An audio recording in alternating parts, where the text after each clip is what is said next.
Hello les gars, j'espère que vous allez bien. Alors, bienvenue sur ma chaîne Juanita où on parle d'astuces santé, beauté et divertissement. Alors, si vous êtes nouveau sur ma chaîne, mais qu'est-ce que vous attendez? Abonnez-vous juste là et activez la cloche de notification pour ne rien manquer de mes prochaines vidéos.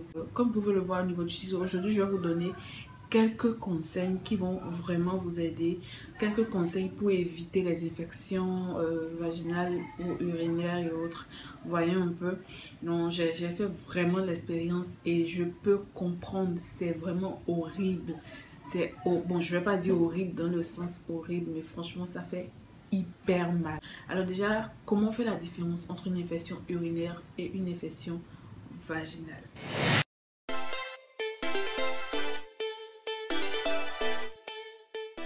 La mycose, c'est une infection génitale due à un champignon. Le plus souvent, on appelle ça le Candida albicans. Il profite d'un déséquilibre de la flore vaginale ou d'un déficit immunitaire pour se multiplier et coloniser la muqueuse vaginale. Donc, cette contamination est principalement endogène, c'est-à-dire lorsqu'on se contamine avec ses propres candidats. Donc, au niveau des symptômes, vous pouvez retrouver la démangeaison locale intense de la vulve et de l'entrée du vagin, des sensations de picotement, des brûlures vulvaires, le gonflement de la vulve, des pètes blanches jaunâtres, abondantes, crémeuses. L'infection urinaire ou cystite, c'est une inflammation aiguë ou chronique de la muqueuse vesicale. Elle est extrêmement fréquente et généralement sans gravité. Alors, au niveau des symptômes, c'est très simple. Vous avez des douleurs ou des sensations de brûlure à la miction. Vous avez des sensations de poids dans le bas-ventre. Vous avez des besoins urgents et fréquents d'uriner. Vous avez aussi une urine trouble avec une odeur inhabituelle. Donc, vous pouvez même retrouver des traces de sang possibles dans les urines, mais ce n'est pas un signe de gravité.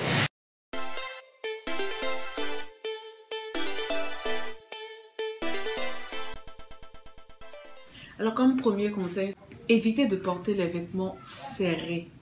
C'est-à-dire les jeans serrés tout le temps, vous êtes tout le temps en jean. Et puis ça empêche le dissicat, ça empêche votre appareil de respirer. Donc ça se le met tout le temps dans la chaleur et puis tout ça, vous voyez un peu de quoi je veux parler. Deuxième conseil, évitez de porter des sous-vêtements en tissu. Portez plutôt des sous-vêtements en coton. Privilégiez le coton. Troisième conseil, évitez d'utiliser toutes les astuces qu'on vous met sur les réseaux sociaux. On vous dit, utilisez ci, utilisez ça, ça vous permet de laver votre vagin, de resserrer. C'est pas tout ce que vous voyez sur les réseaux qu'il faut copier. Il y a par exemple cette astuce que j'ai vue sur les réseaux sociaux. Il fallait utiliser le citron pour resserrer le vagin. Alors là, franchement, je suis désolée pour tout ce qu'on voit sur les réseaux parce que comment on peut utiliser le citron? C'est vrai, le citron, c'est un antibactérien, mais comment on peut utiliser le citron pour resserrer le vagin, pour faire la toilette? Moi, je trouve cela quasiment dangereux, donc évitez franchement certaines choses. Ou bien si ce n'est pas le citron, c'est l'ail, tout ça. Donc, il y a tellement d'astuces risquantes. Informez-vous avant de vouloir le faire. Alors, comme conseil suivant, ce que je peux vous dire, c'est quand vous allez aux toilettes et que vous avez fini d'aller à la selle, lavez toujours du devant vers l'arrière. Essuyez-vous toujours du devant vers l'arrière et non de l'arrière vers le devant, puisque il faut éviter d'amener les bactéries de l'arrière à l'avant. Je ne sais pas si vous comprenez un peu.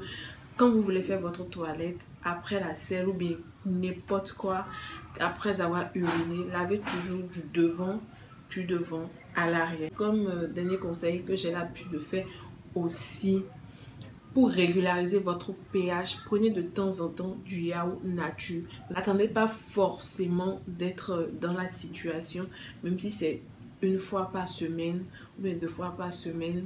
Essayez de prendre du yaourt nature pour régulariser votre pH. J'espère que cette vidéo vous aura plu. Like la vidéo, partagez avec vos proches et surtout abonnez-vous pour ne rien manquer de mes prochaines vidéos.